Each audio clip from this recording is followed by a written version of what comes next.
I've been asked by an officer, like, do you have a gun? And I was like, yeah. And he was like, where is it? And I was like, it's on me. He was like, where is it? And I said, it's on me. He asked me again. He was like, where is it? I said, it's on me. It's on me. And then he was just like, whatever. Like, okay, I'm just gonna stop the whole traffic stop. Bye. Like, I was just gone about my day. Like, he just didn't want to deal with it. But it is what it is.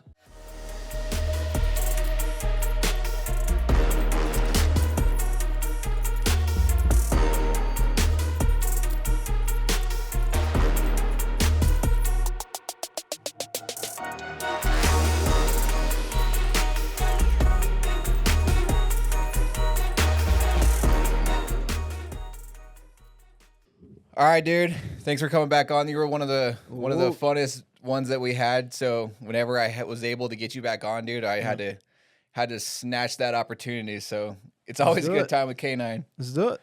All right, dude. What have you been up to lately? So after our live, happy Juneteenth. Yeah. Yesterday was Juneteenth. So, yeah, let me start there. So, when I was younger, of course, I heard of Juneteenth, but I never knew what it was. But I knew what Black History Month was, right? And so when I came out here, it was like, I was like, oh, am I gonna get a day off or something? Or like, what does everyone think out here? And then I go to work, and it's like my coworkers are like, yeah, that shit's not a holiday. This is like da da da, and I'm like, so what's like the truth behind it? And then I hear, I forgot what it was, but like I've heard both sides about it. But this is the thing though for me. I feel like a lot of times people, like, it's natural for us to just make holidays. Like, think about it. How can I say this? People, well, not Cinco de Mayo saying it's not a holiday, but you have people that were celebrating Cinco de Mayo way harder than they celebrated Juneteenth. So it's like, does everyone really in the Black community celebrate Juneteenth, or do they care? Because, like, for me, young people, you can give anyone an excuse to throw something in the club. Like, of course, you're going to see flyers with, like, Juneteenth on it, like, let's party. But who's actually, like, getting everyone together in the community and actually celebrating? Like, what's going on during Black History Month? Yeah. Besides, Well, I never even heard about Juneteenth until they made it a federal holiday like a couple years ago. Yeah, I think I was, what year was that? I might have been in the... It was like 2022? Yeah, I was 22. I remember hearing about that. Because it like got I shouldn't say legalized, but it got made a federal holiday the same week that it was. Yeah. So like all of a sudden they were like, "Hey, you guys have tomorrow off." Yeah, like, that when we were in the military, when I was in, that's when I had the first like Juneteenth holiday, and then that's when I learned that Boise actually had like a soul food fest. And then I remember that. I'm a food guy, so I knew about that before Juneteenth. Yeah, that was a good. Well, I'm not even gonna lie. I hope no one jumps me for this or like calls me a sellout or Uncle Sam, Tom, whatever you want to call it. But my first time I went to the Soul Food Fest, and it could have been my appendix was like about to rupture at the time. I went and I think I had some salmon like fresh from somewhere. And I started eating it, and my job at the time was to cook salmon and cook food for people, make sure the soldiers didn't get food poisoning. And I ate it, and it's almost like I knew it was like raw almost, but just given the fact of where I was, I don't want to be the one black guy just throwing up the food like, oh my God, this is disgusting. Like, they're going to look at me like, dude, what are you doing? Like, you're messing up the aura here. Like, everything's calm, but I just ate it, and I kept eating, and my friends was like, it's good, isn't it? It's good, isn't it? I was like, yeah. Got to the house. Everyone wants to turn up at night, take a few shots, throws it all up.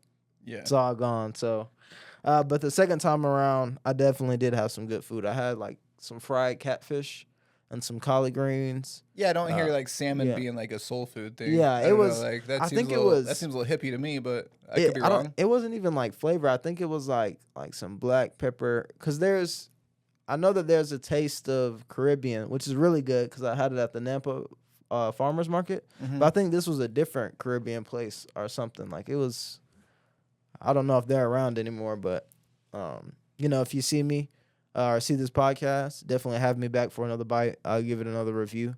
But that first experience from that place, I don't know who owns it or where it was, but I was definitely heard about that. Maybe it was a lot of customers, you know, and they just my salmon was just not thoroughly cooked. Yeah, but Things I happen. mean, people The make thing I like mistakes. about soul food is they Yeah. actually season it. I give my wife Yeah. shit so much. I was like, "You're definitely a white chick because you don't season your food." Dude, Well, some of the best chicken I've had. We yeah. went to Jamaica and we had Caribbean jerk chicken, and it was Ooh. like cooked the most ghetto way. Like, Right. think a chain link Yeah. fence over Oh, really? over fires, and that was like Ooh. their grill. But it was, dude, it was so good. Right. It was like soaked in Well- rum, and it was like all these different spices. But dude, it was the best Caribbean jerk chicken. By human law, and I like to say human law because when I say things, people are like, "Where do you get that from? Who made it up?" And I just say it's human law, just to make it sound like it's official. But like, if it's not ghetto in a sense, then the food might not be all the way authentic. Like, have you ever been to a Waffle House at like 2 a.m.? No, Like, I have been to a Waffle House, but it was in Houston, Texas. Like- but it was probably like 9 at night. But yeah. Did you feel safe?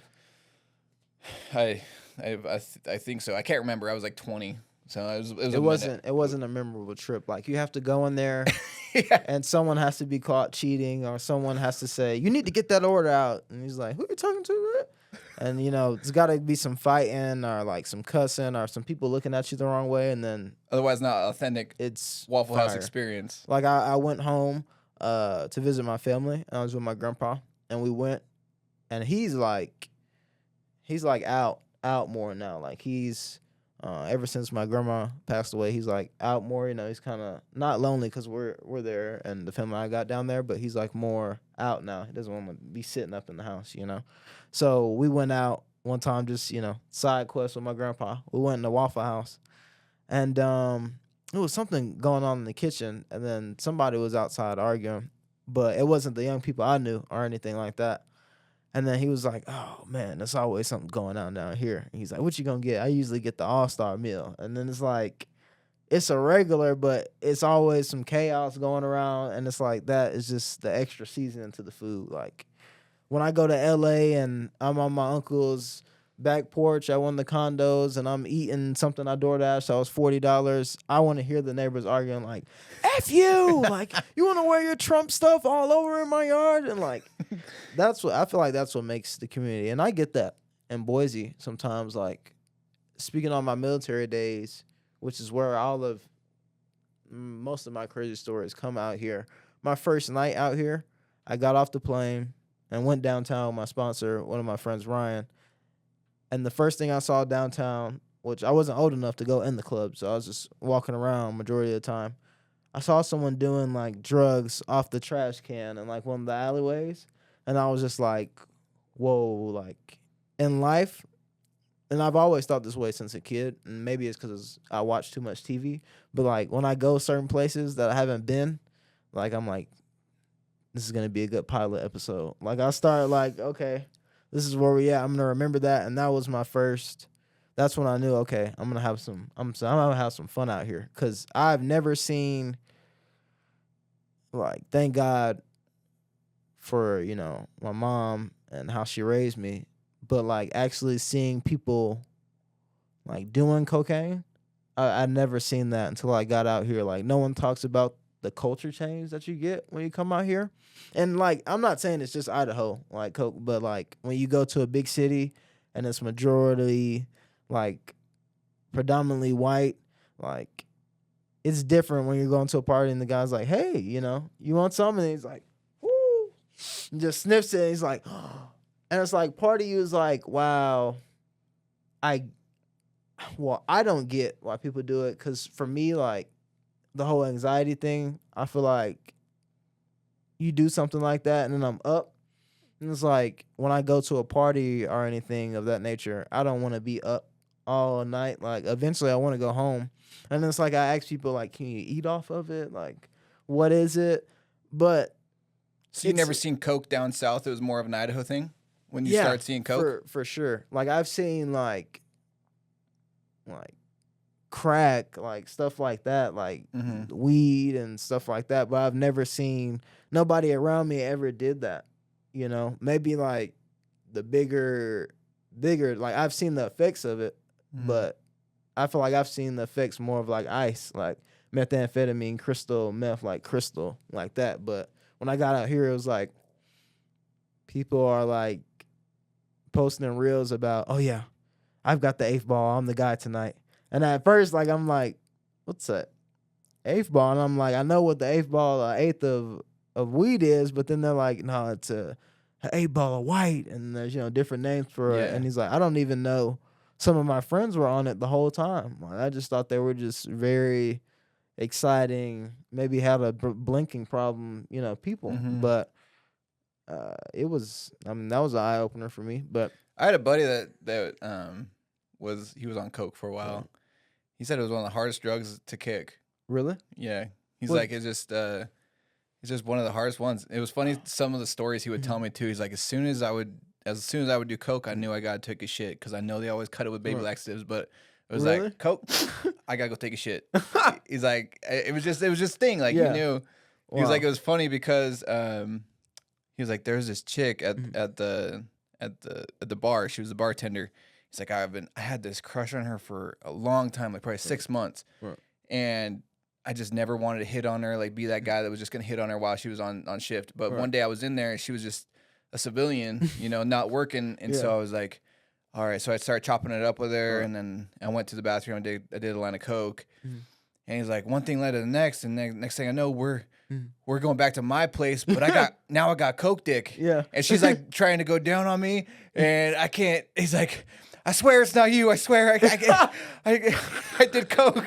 He's like, the one time that she actually we were able to get it on or whatever is like, I did coke, and then I felt so bad because I couldn't get hard. Yeah. And it's the consequences of drugs. Like, people will do these drugs and they know, like, oh, okay, there's a small chance of this, but it's not going to happen to me. And then it happens, and it's like, wow, was that 20, 30 minutes of my high worth losing the chance to be with the girl that I've always wanted to be with? Because now she's going to go tell everybody about that. They were together for a couple years after that point, but it was like their very first time together. Oh, wow. Well, and it was just like, he was like, oh, man.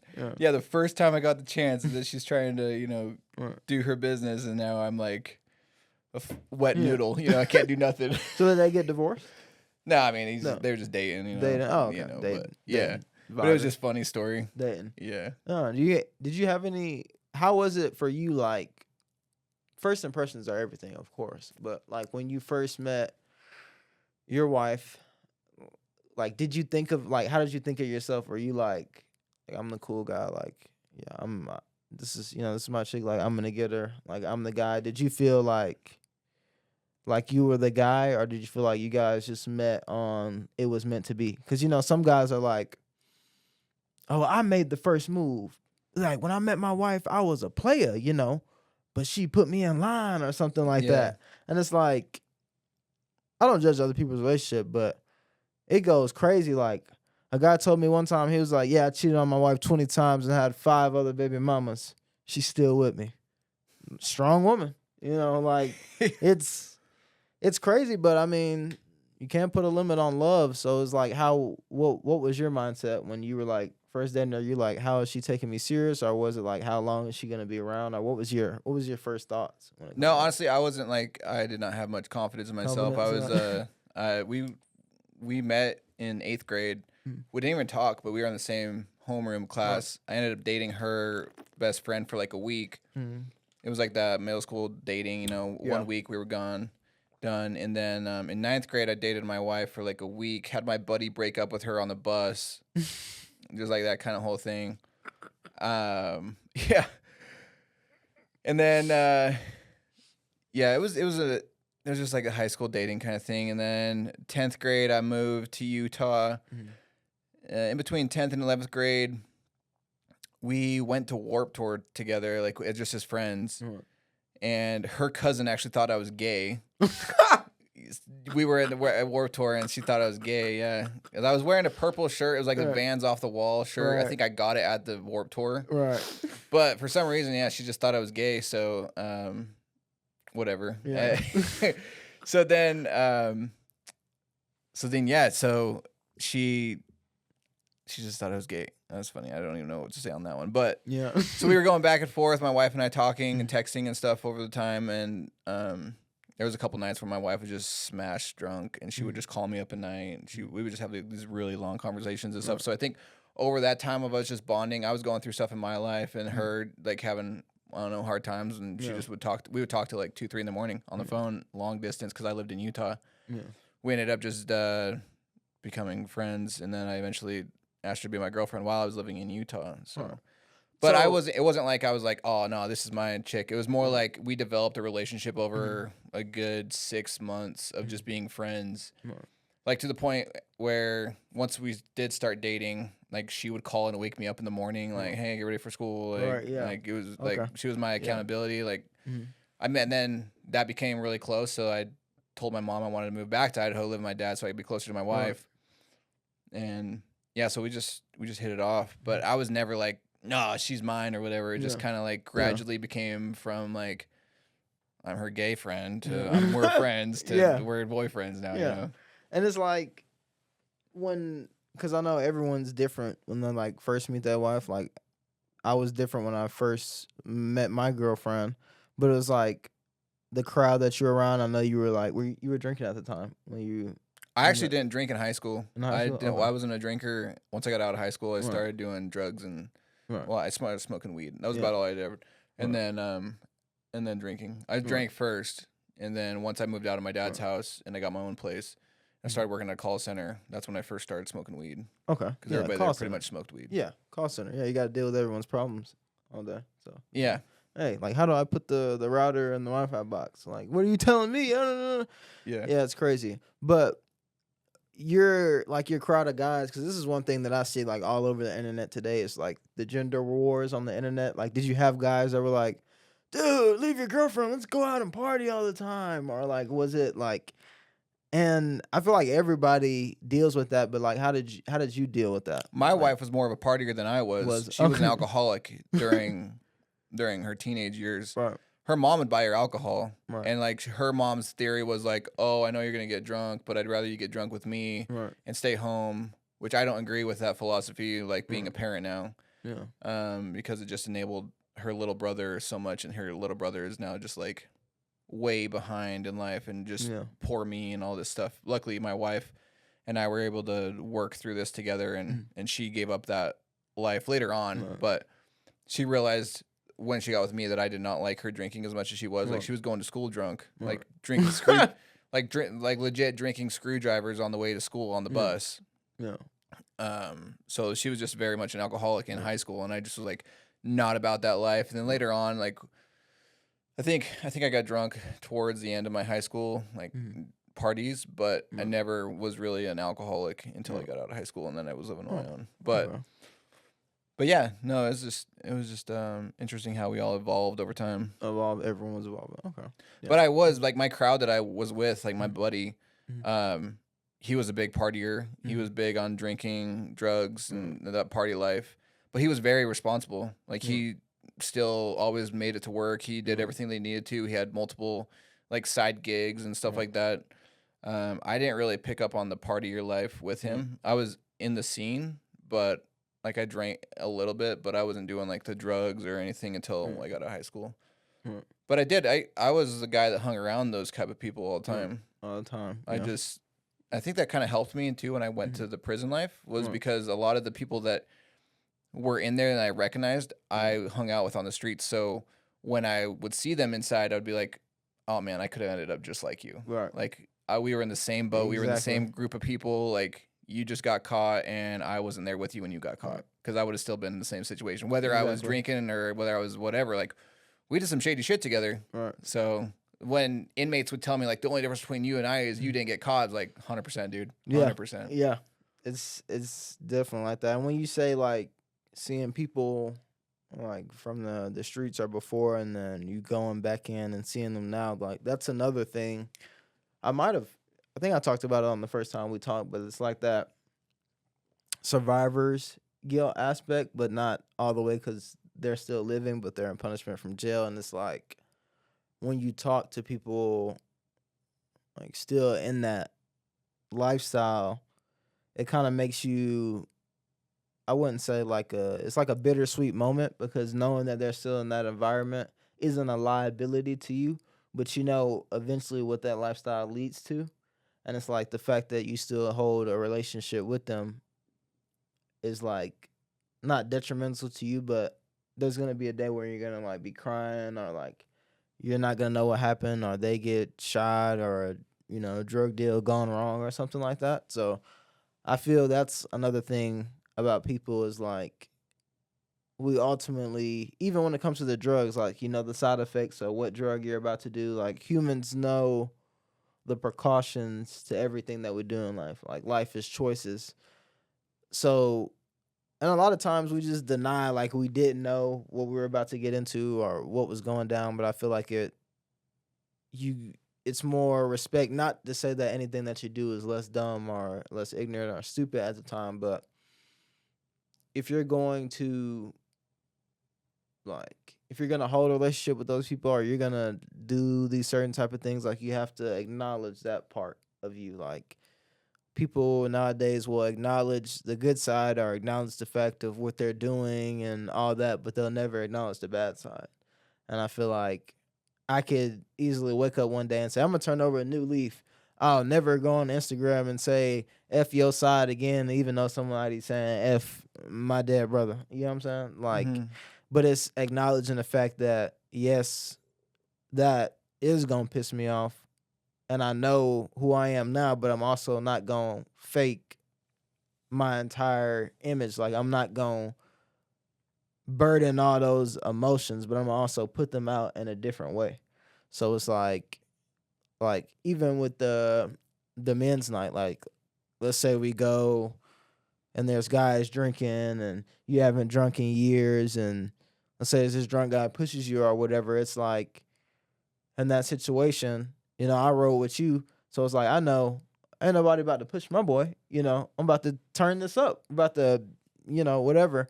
But at the same time, given the fact of the opportunity that you have to be around people who are in more fortunate situations than you are that like have businesses and things of that nature. So it's like you can handle that in the right way, like, hey, you know, if he keeps coming, then defend ourselves. But there's also ways to de-escalate it. And I Mm-hmm. feel like a lot of times before you do something like that split second, there's, oh, no, I shouldn't. But then there's like, F it. Yeah. And a lot of times I feel like the biggest decisions in your life, you can think back and it was like, I thought about it before and I was like, F it. Yeah. Getting kicked out the military or getting out and not having a dishonorable discharge was like everything that I thought of or before I did it. It was that split second. Yeah. Like there's the me and then there's the old me. And it's like, what are you gonna do? Left, right, shoulder. And I feel Mm-hmm. like a lot of times we know exactly what we're getting into. So that's why I'm just open about everything now. Like, Yeah. it's no big deal. I think in those split second decisions, kind of what you got to think about too is, am I making this action because I'm protecting myself, or is it because of ego? Like there might be a threat, but am I going to jump because I actually feel like I'm being threatened, Right. or am I going to jump because I feel like I have a bravado to uphold or an image to uphold, and that's why I'm going to do this? Like, is it, you know, is this guy actually a threat, or am I just trying to like keep up the image of you can't mess with me and I'm going to do whatever I need to do regardless of the situation? And sometimes you have to like, Yeah. you know, like you hear about all the time, you go to, I'm not saying you or me or whatever, because I can't really say that I've ever done this, but like you hear about people going to prison or whatever, and they're like, no, like don't ever let anybody punk you out, right? Yeah. But like on the streets, like, I don't know, I feel like people can punk you out and you can walk away. Yeah. As long as like they're not an immediate threat to you. Yeah. Like I think those are the instances where I would think, am I getting into this fight with this person because it's an actual threat and I feel like my life or somebody else's life is in danger, so I need to protect them, or am I doing this because you called me a bitch and now I'm gonna fuck you up? Exactly. And that's like the thing. It depends on what kind of street guy you are. There's guys that just walk through their neighborhoods every day for an image, or they do everything about an image. Like they'll go and post trailers like dissing and just like trying to fit in like super, super hard. And it's like when you test them to the core, like they're not that. But some guys will hold on to that until the moment that they get punked out on camera. Like And then give them a it's heart like, check. Yeah, like if let's say you're walking around and you go to opposing block or something, or you see them, but you're on the internet saying it's on site. Well, I have my gun. Well, I don't care if you think you're on a jail. When you see opposition or op, just you might as well blow.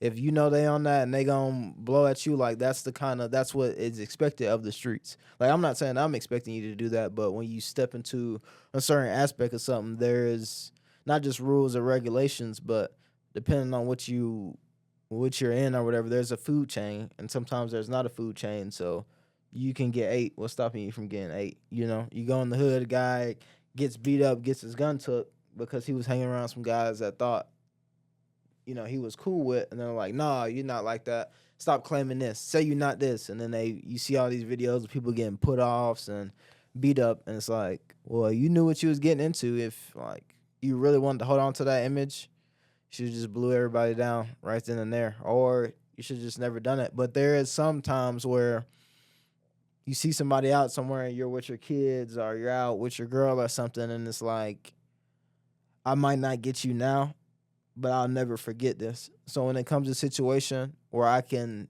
get you back and no consequences come back on me, the time I catch you again as the aggressor, I'm gonna put you down.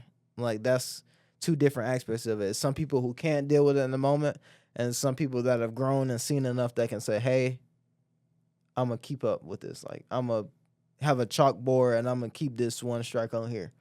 And it's like sometimes people, unfortunately, get so many strikes with people that they don't even know about because either they're just a jackass of a person or they just don't care and think it won't happen to them. And that's why I feel like you've got to be ultra aware, especially when you around people like that or you claim to be that. Because if you say you out looking for ops every day, even when you on a date with your girl, I hope that you're looking, because the stuff that you say and the stuff that you do, people will damn near slide in broad day and shoot you. So it's like that's one thing that I never understood, or like it's funny to me, is people do stuff like that, but they're not ready for the consequences or like what really happens before it. So I can say that every time I was like, F it, I was ready for whatever came next. Like when I got arrested the first time in the military, I'm not in an interrogation room for 3 hours. Mm-hmm. Like I got arrested with someone and I knew the background that they had and I knew what they had going on, and they were in there a little longer than me because they wanted to just tell the truth. And it's like, I just want a representative, I want a lawyer, because I'm not. It's certain things that you know beforehand and afterhand, and some people who've never been in those situations just go in there and start blabbering, not knowing it can be used against you. But it's like I knew in that moment, doing whatever I did, that decision to protect whoever or whatever, I knew that it's consequences behind it. So whatever it is, I'm gonna deal with it. And in that situation, I'm not sure if I talked about it on the first podcast. It was like after a basketball game, fight broke out on the military court, and guys were getting into it. A girl ended up getting pushed into like the stands, stuff like that. And the airmen I was around at the time were like, "You coming from the inner city or inner cities, and you're in like the Air Force now, but they're still buck wild. Some things that they haven't seen, or they haven't been at those levels where, hey, it's one strike and you're out, and we can dishonorably discharge you, and you can't even work at McDonald's. Those kind of things. So when I knew what had went down and I seen it all collapse down and people were looking for certain people, my first thought was to get them out of there. Like I've always had the wolf mentality. Like that's my favorite animal. I knew I could take the strike more than them taking the strike. Like at that point of what I had thought about the military, I was like, okay, F it. They'll have a future, And even people that like depend on you say, how could you think like that? Or how could you like even think like that? Or, people always say never care too much for other people. But at the same time, some people are too selfish. Like if you think about it, realistically, when you put in certain situations, could you really let that happen to a person you know? And some people will leave you for dead. Like if it ever came to an apocalypse situation, like the person that you think is really with you when the flame comes, they're not really there. And it's like, oh wow, either your life is gone or you're seriously traumatized by the fact because you were riding with somebody that you thought was the same as you, or they just didn't have the same loyalty, or that split second that was like, hey, I'm gonna protect them in this moment. Some people are just gonna run. So I think it's important to be real with yourself as well as know your personnel and the people around you. So Yeah. I feel like I did a lot of that in the military, but ultimately, while I'm not in anymore, it's just me. Like, and I don't have any regrets. Like my uncle asked me that when I got out and I came home, and it was like the whole aspect of it was you don't want to go back or visit family, and they're like you're out, and people think so much, or you don't know what people say when you're not around. How it may look, even your mom going somewhere and saying, yeah, he was in the military, but he's not anymore. Like, she shouldn't even have to explain whether I got benefits or not. You know what I'm saying? But this world is just so judgmental.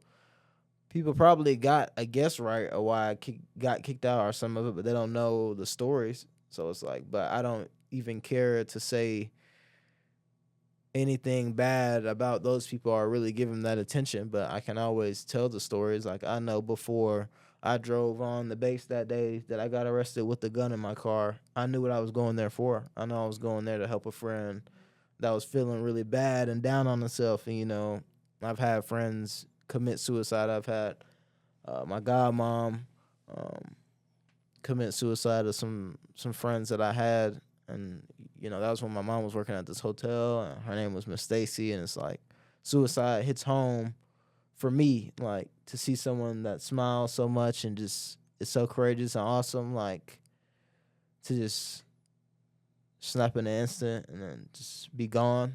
Like, even it happened while they were around. And so for me, it's like, I was always, how could I leave somebody in that situation? So still drove on the base, found the gun, smelled like smoke in my car.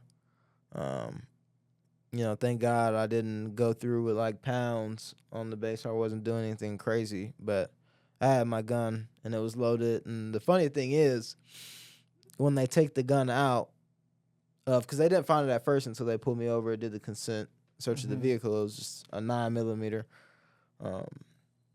They take it out and they're like, how do you unload this, or how do you take one out? How do I check if there's one in the head? And I'm like, so you're telling me you've had all this training, you've done the procedure to pull me over, and you don't even know how to take the safety off or clear the chamber? I mean, I get that.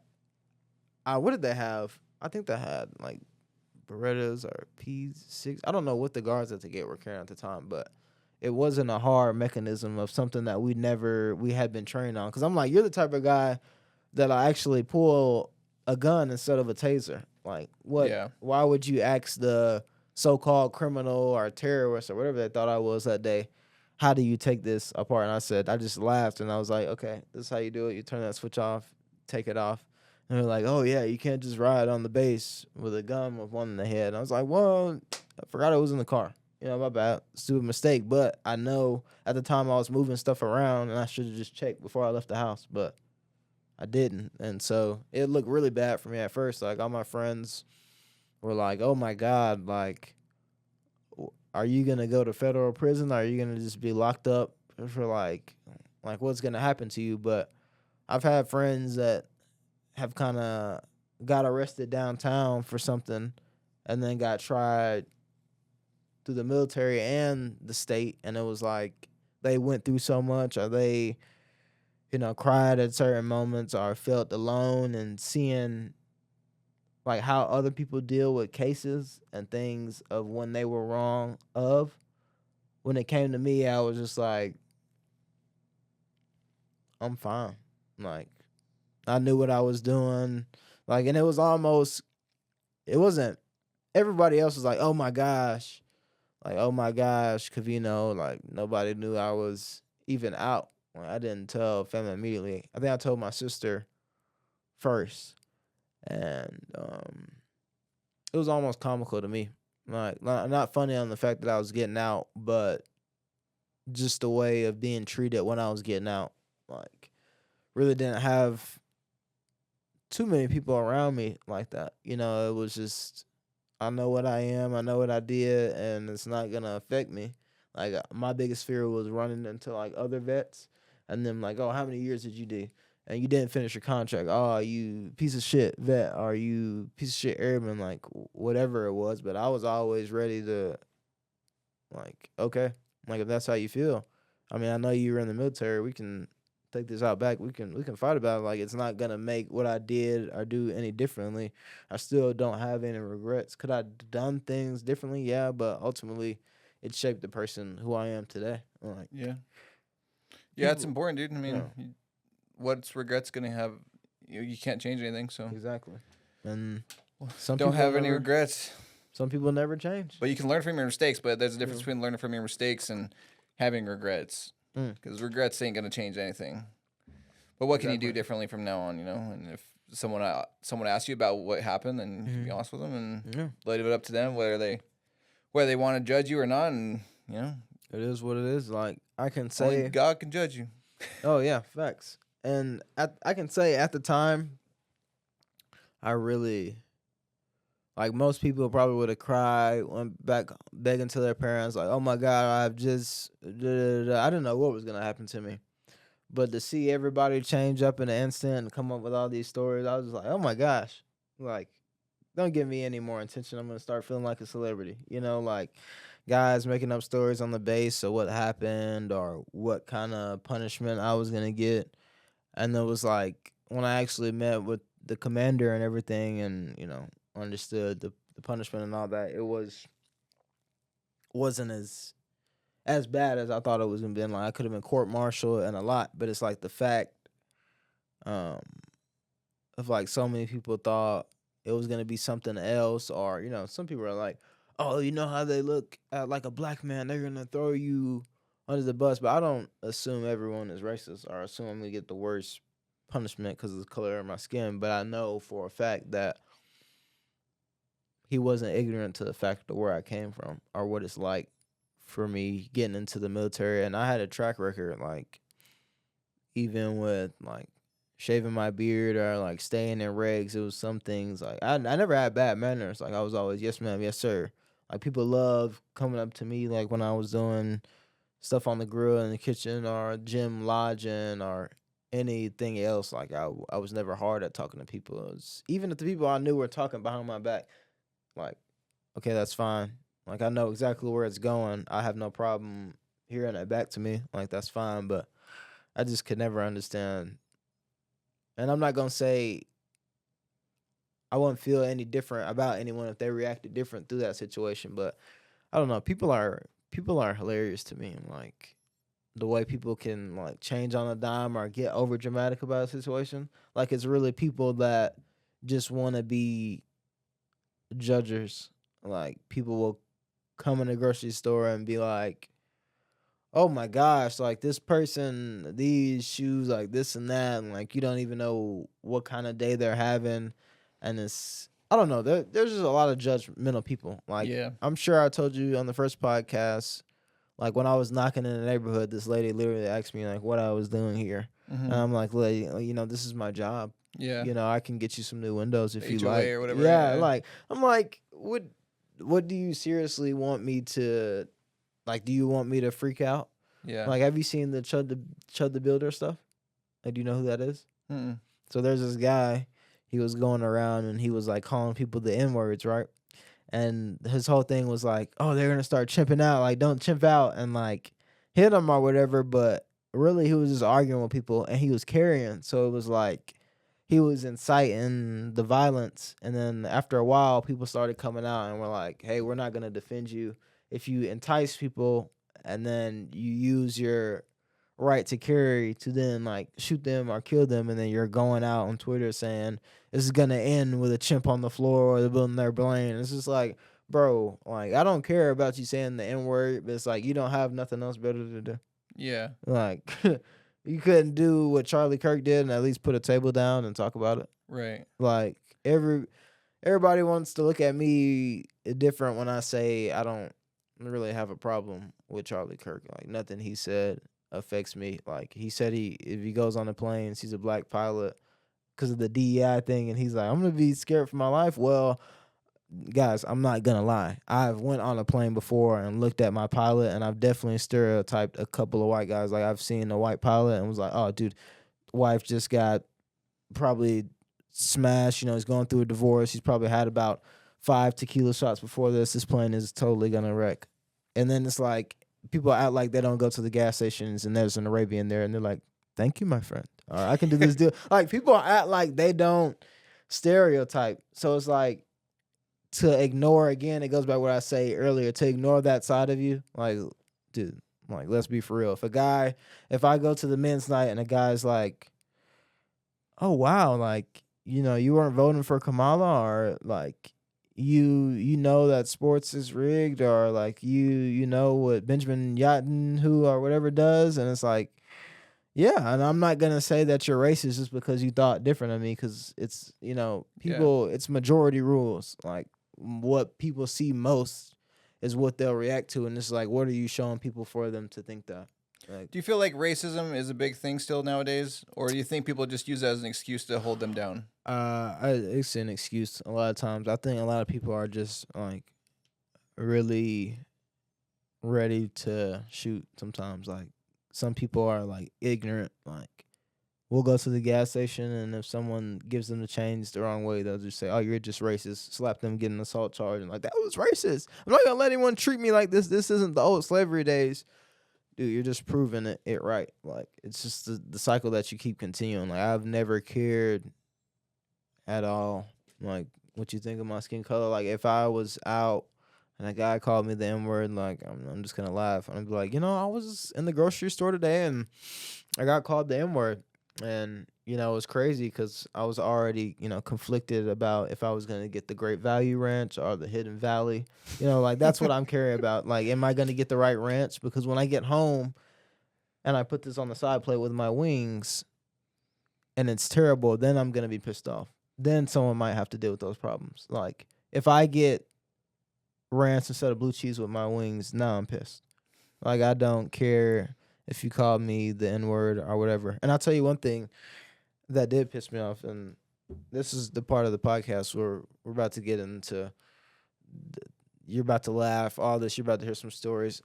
First of all, DoorDashers are way too bold. I don't get what people in cars and speeding off, but one night, the DoorDash pin that I sent, or that's on the app, leads to apartments behind me. So that's where the guy went at first. And then he comes back around. I'm like, hey, I'm going to draw a black line, screenshot iPhone, black line to where you're supposed to go. And they're like, oh, you should have gave better directions, this and that. I'm just like, okay, well, sorry. Maybe I'll leave a tip, just to make up for it, whatever. $1, $2, I got it. I just spent $40, $50 on DoorDash. I'm eating good. Comes to the door, bangs on my door, like hard, like bangs a good 2-3 times. And by the second bang, I'm already going to grab the gun. And it's like, I sat there and I was like, 4, 5, 10. And I picked up the 45, and I was like, no, you banging on my door? 10 millimeter hollow point. So I grabbed the 10. And I get down there, and by the time I get downstairs, I look through the peephole, there's nobody there. So I go around to my back door, because I'm not just going to open the door and just going to shoot my head off. Like, people think that home defense is just so, oh, I'm ready, until you just, oh, let's get it, home. And you're just like dead in your house. And it's like, oh my gosh, she's got all these stuff on the internet about, I got this gun and this gun. But I go around the back door, C starts speeding off. So then I go open the door. I'm like, what's wrong with you? I'm not going to chase you, because at the point that I chase you with this gun in my hand and I start firing into your car, I'm going to look bad. And given the fact that he did drive out of the other side of my neighborhood, and there is no Ring cameras in my townhomes, but I know that there's a camera by the garbage can, but I'm not doing all that. Really, I just wanted to check my food, make sure he didn't spit on it. So then I took a step back from growth. And I know this is the Rain Brings Growth podcast, but this is when the rain just doesn't fall, and it's been a dry month. I said, you're a bitch for that. And I texted it to him, and I called him, and I told him, come back here. And he said, he said again, you should have gave directions. So then I called DoorDash themselves, and I said, who is that? Fire. I don't even call for people to get fired, but I said fire him, fire that piece of shit. And I was like, yeah, I'm a veteran. I went and served for this country, and you're gonna bring some food to my doorstep on the damn ground. I've eaten MREs in terrible weather conditions, almost peed on myself, and you're gonna go bring me some food to eat off the ground? Like, are you kidding me? Like, I was like, this is my moment. This is my Karen moment. And everyone has a Karen moment. Like, sometimes I'm just ready. I'm just ready for that moment to just like, what's wrong with you, dude?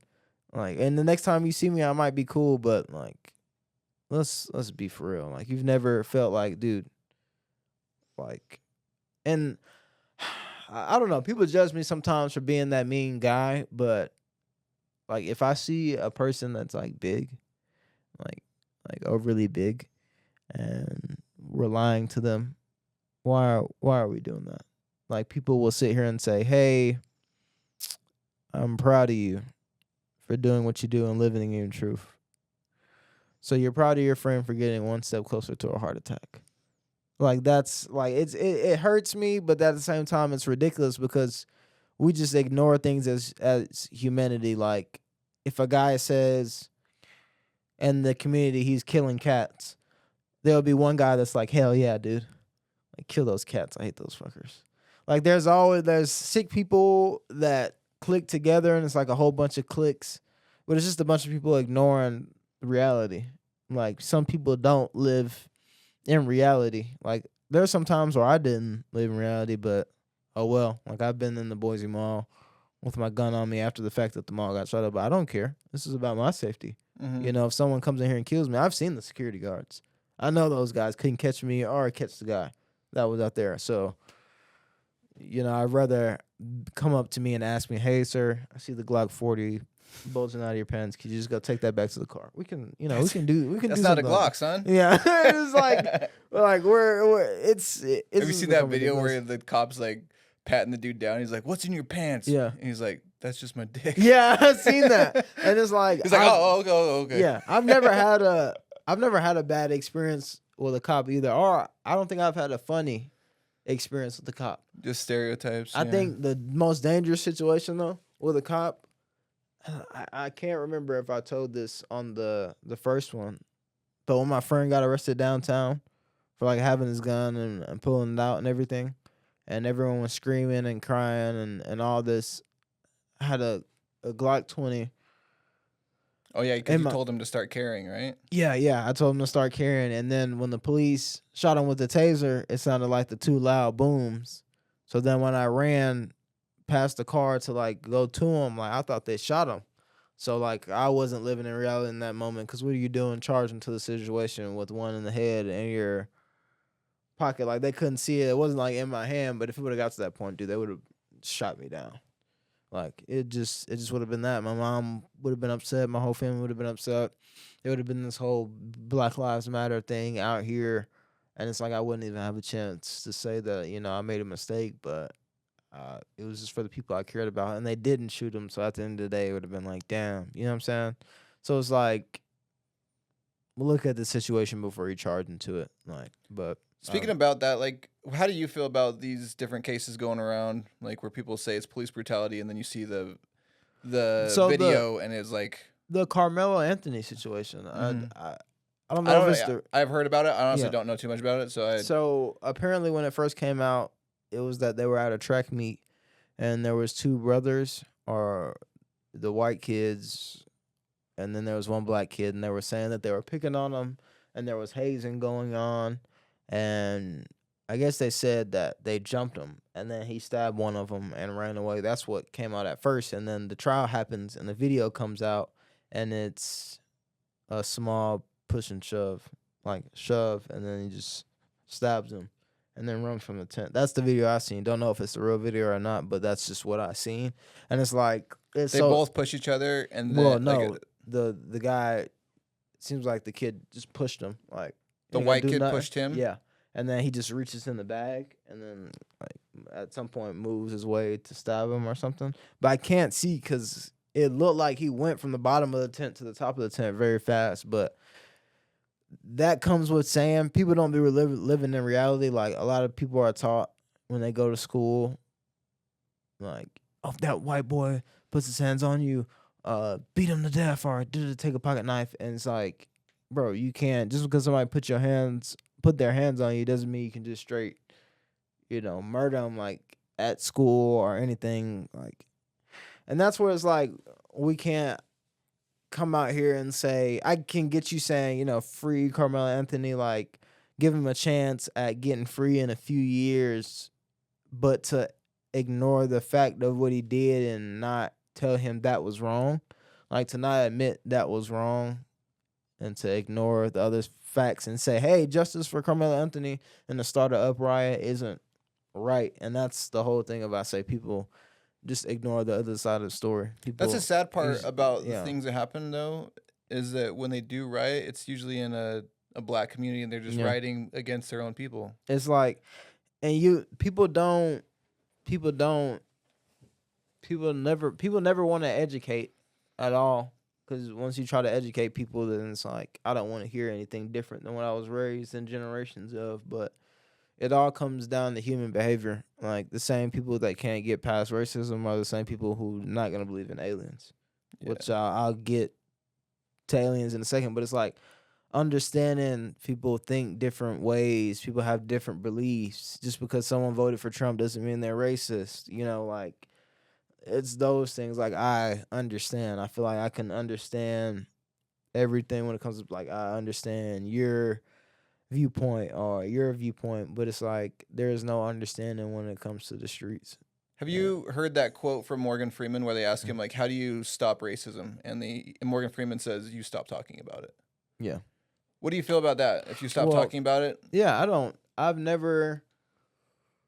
the only time I speak on racism is to debunk it. Like, there are people that just hate black people, whatever, small 5%, whatever. I don't care. Hidden Ku Klux Klans, I don't care. But like, when I go to a restaurant and I'm around white people, black people, Hispanic people, there is no racism. Like, people crack jokes and stuff, but I don't feel there's no real.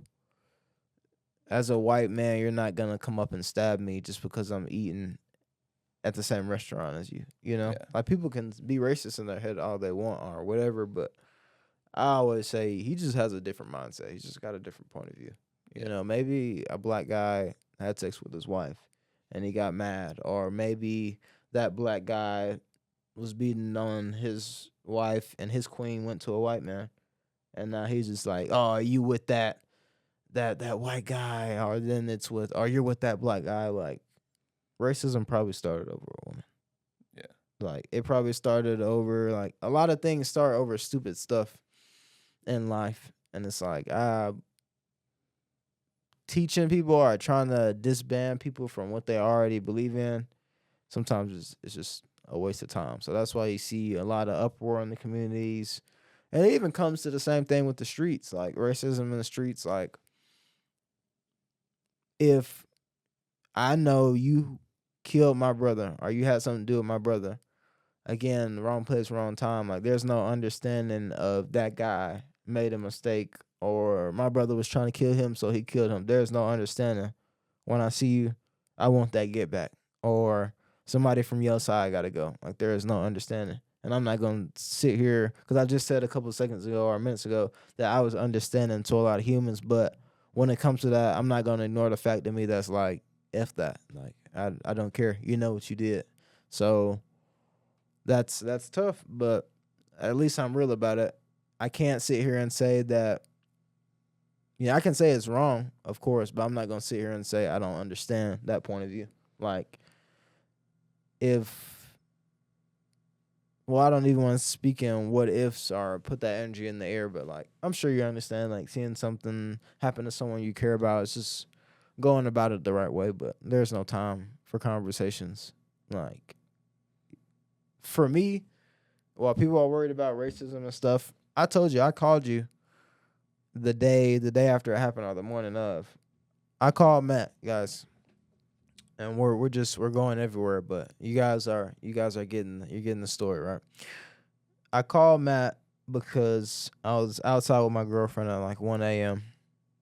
1 a.m. to 1:45 a.m. Nice, cool night, quiet night in the community. and I hear a loud boom. It's not thunder. Looks like lightning in the sky, but the sky lights up purple. I'm not dumb. It's not a firework, so I'm like, this has got to be some kind of damn power outage blowing up or something. Like, I'm going to check my phone on next door, and people are going to be like, oh, my God, my power went out or something. And it happens, like, seconds after each other. It goes boom, boom. You hear, like, zzz, it's like a loud zzz, zzz, and it's at the same time it's booming. And I'm like, I seen Disclosure Day like 2 weeks ago or a week ago, and I'm like, I'm a conspiracy theorist. I'm like, yo, it's over. Like, I don't know what's about to happen, but I'm about to see aliens. Like, this shit real. And a lot of people, like, I think about like black people in scary movies, and when shit goes down, I'm just like, oh shit. My girl's calm, like, oh my gosh, like, shut up, like, and it's like, dude, I ain't no bitch, you know what I'm saying? But I just seen some shit I can't explain, you know what I'm saying? Like, so I'm like, damn. And it's not like I can shoot at the sky at the direct moment. So now we're sitting here thinking, I'm like, that shit feel different. Like, so I'm sitting here like, oh, okay, maybe I got superpowers. So I'm like I'm trying to see if I got like some flames coming out my hand. And I was low key pissed. I was let down. The new Black Spider-Man, dude. Yeah, literally, I was like, I can't wait to show my girl like my powers, or like go home and show everybody. And my grandpa was like, hell no! Like, it's like, I was really let down when I was like, I have no powers. So whatever just happened, you know. And my girl's like, come on, let's go check it out. You're either gonna come with me or you're gonna sissy out. I'm just like, well, I'm not gonna sissy out. I was like, let me go inside and grab the gun. So I didn't grab my 10 millimeter. That makes you feel like a superpower. Yeah, I was like, okay, let's see what we got going. And I go and grab my 4.5. And I don't know if have you seen the videos I posted of the trigger I got on there where it's like, brrr. Oh, like the force reset one? Yeah, that one. Have you seen my? I haven't seen it. I figured that. I'll show you, but I'll keep talking, guys. So I go in the house and I grab it, and I'm just like, you know, speed kills. Maybe I'll be able to somehow just shoot it down. But reality creeps in. I go back outside, and I'm still a little scared. Like, real shit. Like, everybody talk about when there's a noise in the house, as a man, go fuck with it. But as a man, I'm not worried about a street dude with no sights on his AR or nothing coming in my house. I'm just gonna blow him down, whatever. But I'm worried about the damn 7-foot creatures I just seen in a damn movie, and the president's talking about some, yeah, we're gonna drop the files. Like, that's what I'm worried about. Like, if a skinwalker comes out the cut and I shoot and miss everything, it's like, can I really protect my woman at that point? Yeah. So we're walking, and I'm like, something escapes. She's thinking something escaped, and I'll show you. Let me show you this video right quick before.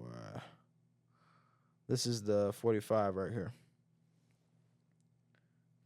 It's the one in my right hand, and that's just how it shoots. Damn. And then my 10 does that too, but here you go. That's my pistol, guys. But yeah, so we went outside and we're looking. Sorry, I'm a gun enthusiast. I just have times like that. You'll probably see me all tonight like, dude, check this out. Look what I got. But when we went outside, we hear dogs barking. So I'm like, in my head, I'm like, something just touched down. Like, scaring the shit out of myself again. And I'm like, something touched down. Like, nobody's called the police. No sirens. No power truck. I heard some beep, beep, beep. But I know weather alerts, power outage alerts. I called nothing. None of that. Nobody even woke up. And I was like, how the hell did not anyone hear that or no one woke up? So at this point, I'm like, either we're the only ones that saw that, or we're gifted or something crazy. Which us out of everybody would be crazy. Or maybe there's other gifted people, but I'd be like, wow, movies do come true. Like, I'd be hyped. But I'm low-key scared because I haven't got the footage from the Ring camera, which I'll get to. So the dogs start barking, and my girlfriend's like, whatever it is that just landed is over there. And I'm just like, fucking gosh, like, I don't want to look scared. You know, I don't want to look scared in front of you, but we walk around, and it's like the sprinklers are going off at like 1 a.m. Just go, the only ones going off in that area where the dog's barking, and it's like flooding that one spot in the apartment. And I just thought it was like alien blood or like somebody just got ripped to shreds. I just see a liquid on the ground. I said, "You don't see that shit?" And she was like, "See what?" And I was like, "Is that water? Like what is that?" And she's like, "Oh my gosh." And she's like, "Oh, it's the sprinklers." I'm like, "It's 1 a.m. Whatever. I doubt irrigation was turned off at a certain, like, why is it just running?" She's like, "Oh." And I just like slowly just start walking back like, "All right, well, there's nothing here." Yeah. So let's go back home. And the next day, my girl had went somewhere, and I was out just taking a walk, and I was on the phone with friends telling them what had happened because I wanted to look and see if there was any other power outages, like anything that I could see where construction would have happened, knowing damn well that wasn't nothing that could have to do with any construction power outage. And so they were like, "Why don't you see if there is any cameras?" I was like, "Well, I can't just call the apartment and ask them for like the camera footage." Like, I mean, I'm sure I can, but I was like, "Oh, what about Ring cameras?" Nobody in our townhomes had Ring cameras, so there's like a few houses on the side for rent. And I knocked on the door to the first Ring camera I saw, and I was like, older lady answered, and I was like, "Hey, I was gonna throw up a racist joke and be like, I don't need to borrow sugar or anything or something like that." But I broke the ice. I was like, "Yeah, me and my girlfriend were out last night about 1 a.m., 1:45 a.m., same thing, and we just heard this big boom." And I told her what happened, and said the mother-in-law wasn't home, so that when she got home, she would look through the camera footage. I didn't go back because it just started raining today, and then I forgot to go back yesterday. I just didn't want to bother anybody, but I'll do it tomorrow or something. Or there's another person with a Ring camera that's probably cool. I just hate bothering people. I just wish I had it my own, but I will get the footage because it's begging me to know. Everybody's acting crazy, like I'm tripping, and I'm like, "Boy, y'all ain't finna tell me I'm I'm not being racist, but like I'm black. What do I gotta lie for?" Like, if it was somebody else, like a scientist that wanted to prove aliens were real all his life, and that's all he posts, yeah, I get it. But I don't be talking about that stuff. I'm like, and it just happened to me, and I was like, wow, nobody believe me, or they think I'm tripping. It was like, dude, maybe you smoke too much, or maybe you're drunk or something. I was like, bro, at that time, That's what I was gonna ask you. I was like, were you sober? no, it wasn't until after I seen it. Then I like smoked a little bit because I was like, what's going on? Like, am I gonna get powers? But then I was like, if nobody else woke up and I get this Ring camera footage and there's nothing in the sky, I'm gonna have to check myself in. Like, cause how do you just? You're watching too much Stranger Things, Yeah, or what? like I don't know, but it scared the living shit out of me. It was like somebody hit some damn power switch and it was like, like.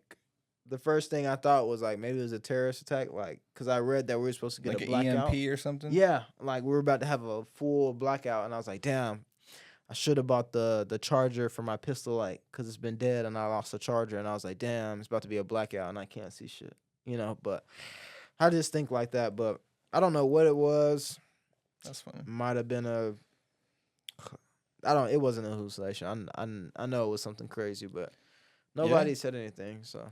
Yeah, I mean, sometimes you just see some unexplainable stuff, dude. Have you ever seen anything unexplainable? No. Never? Not that I could think of. No. I've seen some I've been through some scary stuff, though. Like, you think you've been through some scary... Like, I don't know. This might be some white people shit, but... like, sleeping in the woods in a one-man tent in the middle of the woods, like backpacking in, and you hear every little thing in the middle of the night, or when you're hunting and you're walking in the dark, and you're just like using only the moonlight as your light, and you're hearing every little thing, dude. I don't care how manly of a man you are, dude. You're getting scared shitless because you don't know. Your mind is going crazy of like, that might be a squirrel, but you think that's a damn mountain lion getting ready to attack your ass. That's like some sketchy shit, and you're just praying like, God, please just put that sun up. I just need some light outside. Literally, That's why like I'm it's like, some scary stuff, and then the light comes on, and it's probably just like a squirrel or something. But your mind is going wild. I couldn't even imagine doing that. Like, cause when I'm home sleep, I can hear a lot. I told my girl, do not leave the fan on high. Unless you're gonna have the door locked and closed to the bedroom, cause I can't hear shit. Mm-hmm. Like, imagine having the fan on loud, and I'll tell her like sometimes you come home through the back door, the sliding door, and I can't hear you because I got a fan on, or my TV too loud, and I can't stand that. So like me in the woods, hearing every little thing, I'd just be up, and I never sleep. Bro, you be sleeping in the middle of the woods, and you hear like footsteps outside your tent. And you don't know if that's a mountain lion or that's a deer. I feel bad if that was someone homeless, like on drugs. Cause, dude, there's nobody homeless out back. Okay. We're like 3 miles back in off of dirt road that you're 20 miles in on that dirt road, and then you're 3 miles back in there, and you're like, is that a damn Sasquatch or what? Yeah, nobody's out there. Have you seen those videos on Instagram where like black people take it, white people do black people shit, white people take it, black people do black people shit? Yeah. Yeah. I see that today. I was like, I should hit up Vino. Yeah. We should do something like this. Yes. That'd be funny. Most definitely. Dude, I don't know if you've seen my reel the other day after I got in with the Salt Lake show, but the funniest shit happened where I had my spray tan on and everything, you know, and this black guy come up to me and he's like looking all confused. He's like, dude, I had to look for like a couple seconds trying to figure out if you were a brother or what. I was like, dude, that's the funniest thing because my buddy from up in Idaho, he was like, he texted me, he's like, you're darker than David Goggins. Yeah. He's like, I was going to give you the N-word pass for a couple of days. I was like, I told my wife that, she was laughing her ass off, dude. Like, it's just like, and I don't care, bro. I can't tell you like how many times over the years I've been asked if I was like half black, and they're like, your nose. I think your nose makes you look like you're half black. No, I'm like, but I can't. It was always in prison, dude. They would ask me like, are you half black? And I'm like, I've never heard this more than like in prison. Like they would always ask me when I'd be like unhooking their chains or something. Like, you half black? And I was like, what? On some real deal stereotype stuff, there's certain haircuts that give off certain things, and the fade that you got with the line going back is like Oliver Queen. Well, not Oliver Queen. That's his Stephen Amell. You know who that actor is? He just died, right? Or no. Who's the shit? No, I hope not. Who's the olive tree? Or Oliver Tree. Oliver Tree. No, not his hairstyle, but okay. Travis Kelce. You know who that is? Football player. Yeah. One with Taylor Swift. Yeah. Like just the buzz cut with maybe like a little line going through it. You're cool with the black guys. Like we know that. But if you got like straight bald hair, or if you got the military cut where it's bald all around,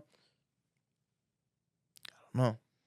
You know, we're kind of iffy. If you're bald with like a lot of tattoos, like I always got along with all the black guys in prison. It's like I gave one of them a moniker because he was a pimp, so I called him Gator. Mm-hmm. And I seen him on the outside, and it was at Best Buy, and I was like, "Yo, Gator!" Yeah. And he looked and he's like, "Oh, what's up, dude?" But he was a pimp. That's what his charges were. So like a Gator from the other guys, you know, Will Ferrell. Oh yeah, that movie. And his pimp name was Gator. So whenever I seen him, So whenever I seen him in prison, I was like, "Yo, Gator!" It was the funniest thing. But like I always got along with all the black guys in there. What do you think of like pimping and stuff like that? Like honestly, dude, like this is no joke. I thought I was gonna be a pimp when I was in 8th grade, bro. This is no joke. If you go to my mom's house, she's got this whole wall of caricatures, right? And like all of her kids. So we go to Vegas when I'm in 8th grade. And this is like they're in the Cat Williams phase, right? Yeah. Like MySpace, everything. You go on my MySpace page, dude, I had a pimp cup. And it was like my background was a pimp cup, bro. I broke my wrist. I got a pink cast and it said like pink is pimp. I like legit thought that I was gonna be a pimp when I was older, bro. Yeah. Like, did you ever like emulate that? Like, did you ever go to school and be like, "You're my I've only girlfriend?" ever slept with my wife, bro. Right. I've only had one. Like, so I went the complete other way. Like, I've only been with my wife my whole life. Oh wow. So like the idea that I thought I was gonna be a pimp to like I've only been with one woman my whole life is like wild. Like. But yeah, I like legitimately thought I was gonna be a pimp, which is the wildest thing. Like I'm growing up this was in Utah and Idaho, like the two whitest states you got. Like it's not like it's Utah, pimp culture at all. Yeah. Right? But I was so in with like I was watching Cat Williams all the time. I was watching like all the pimp shows, like Sugar Free, dude. Yeah, the big old Flava Flav, right? Yeah. Like like I just thought that pimp life was gonna be it, bro. And so it's funny. everybody like everybody becomes like a different person in certain situations. Like not like the pimp aspect more, but like when we were in basic training and like in the dorms, like you can tell who really wanted to be hard and like who was hard. Like a lot of people in certain situations, like when we were younger and we thought we were gonna be drug dealers or we thought that was cool, we would literally have Smarties and stuff and sell candy at school.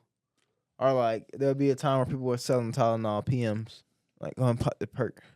Like it's just I don't even know what I thought about the pimp life, honestly. Like I thought, like it wasn't anything about like controlling women or I don't know, dude. I don't know what it was so appealing about that pimp life. Like I just thought, man, I just love the flashy clothes and like.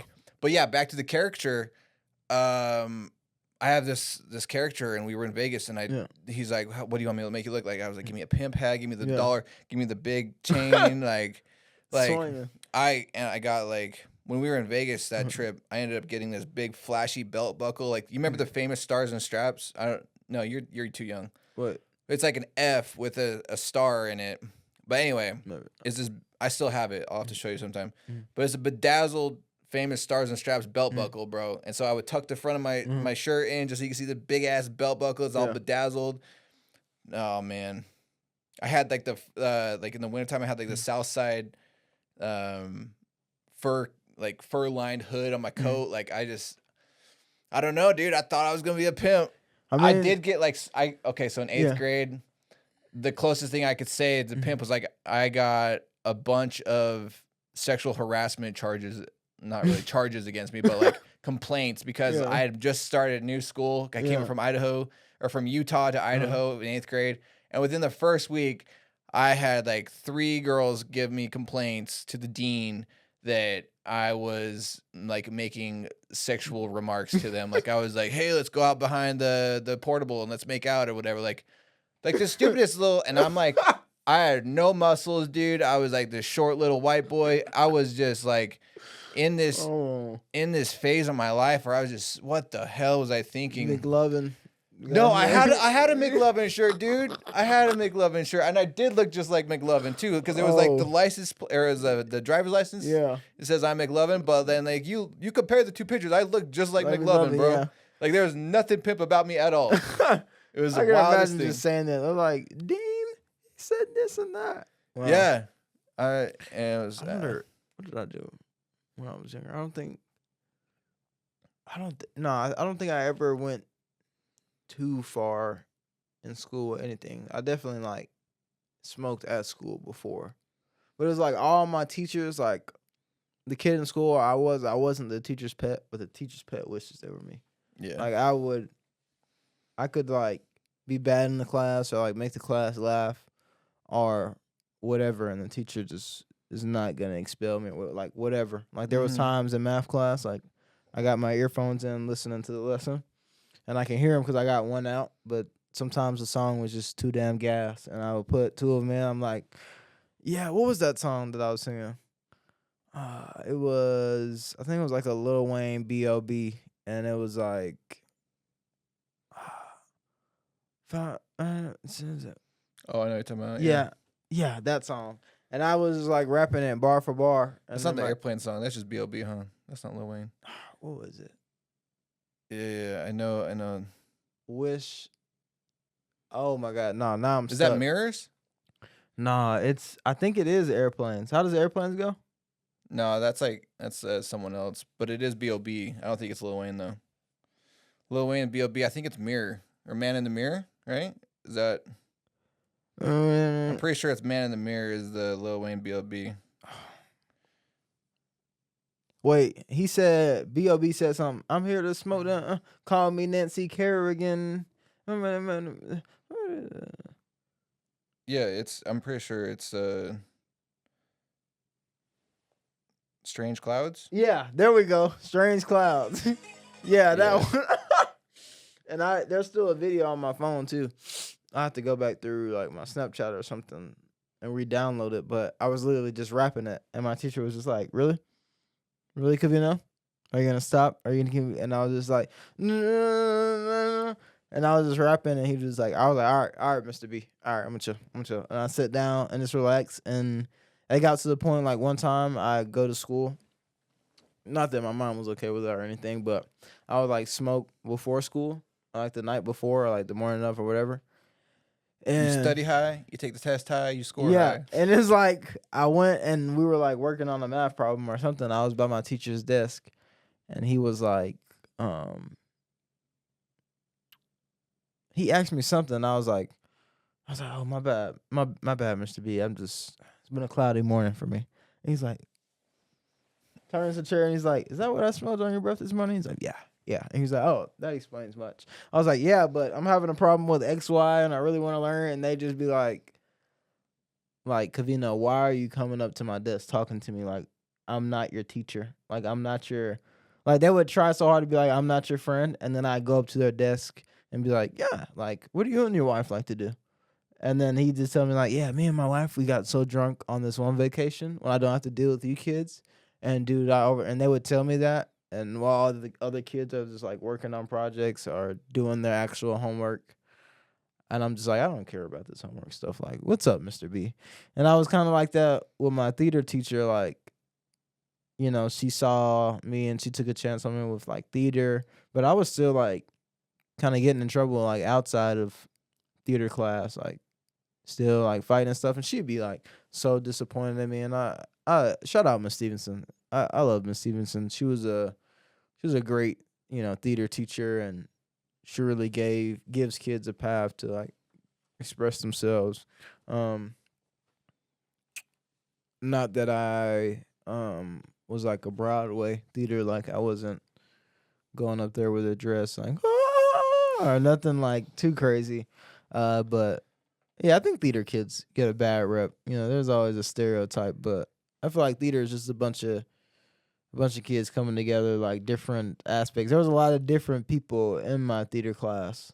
Like you've got the one guy that like the trouble kid or the kind of trouble kid, maybe one or two of them in the class, and you got the class clown, and then you got the girls, and then like I was just in there, and it was such a different atmosphere for me. Like we would go to theater competitions and stuff, and it was like when I started getting in trouble, and she seen me like beefing like with people and stuff, like real deal, bandana out my pocket kind of stuff.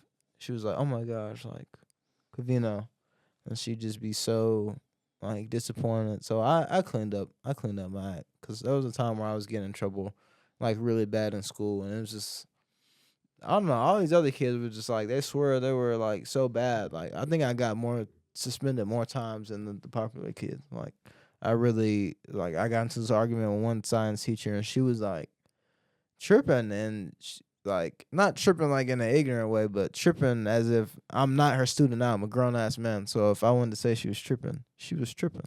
And my view or whatever at that time. And she said something and she was like, "Well, I'm just gonna write you up for that." And I was like, That's stupid. That's ignorant. Like, why would you do that or assume that I meant that or I'm trying to argue with you or something? And she was like, "Did you just call me stupid?" And then she's like, her eyes start watering. She's like, "Get out of my classroom!" And like me being as young as I'm like, okay, you know, it is what it is. Sends the principal down, and you know he comes to talk to me. And dude, it was like I just never understood the teachers that actually wrote me up for things that were actually the real stuck up teachers. I enjoyed all my after school tutor teachers. They loved me. They loved me sitting down and talking to them about things that had nothing to do with school. And they will all admit that.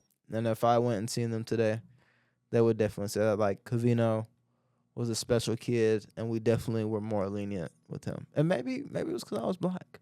Maybe they actually thought that, you know, and they met my mom on several occasions, like, and I always thought that they had in their mind like my mom like was ratchet or something or didn't care about me. And it's like when they saw her, like, "Hey," and they're like, Well, yeah, he has great manners and everything. Like, you're his mom. Like, oh my gosh, you're so, beautiful and well mannered. And they're like, yeah, Kevino is something else. And my mom's like, yeah, and Did you get treated differently between white teachers and black teachers?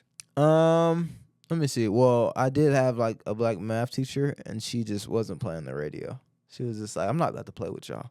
And it was like, damn, I can't even like try with you. Were most of your teachers white? Yeah, Oh, for okay. sure. Like it was, I think it's not a predominant white school, but most staff were white. But you did have a black principal at a time, or he was an assistant principal at one time.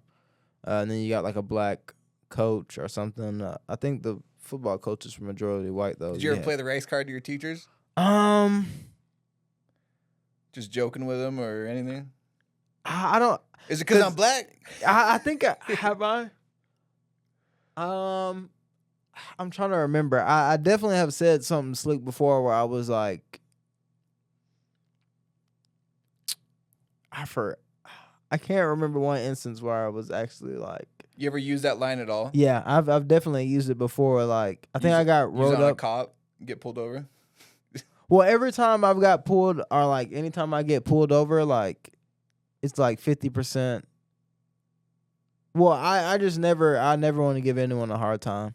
Yeah. So it's like you tell them all right, you're like, I gotta go. I got everything on me. I like car registration, all that already ready. I'm like, yes, officer, I was speeding. Punish. Yeah, I got it. Let's just get on with this. Let's not make this harder than what it is. You tell them right away you got a gun? Oh yeah, for sure. Because it's like I don't want you to know.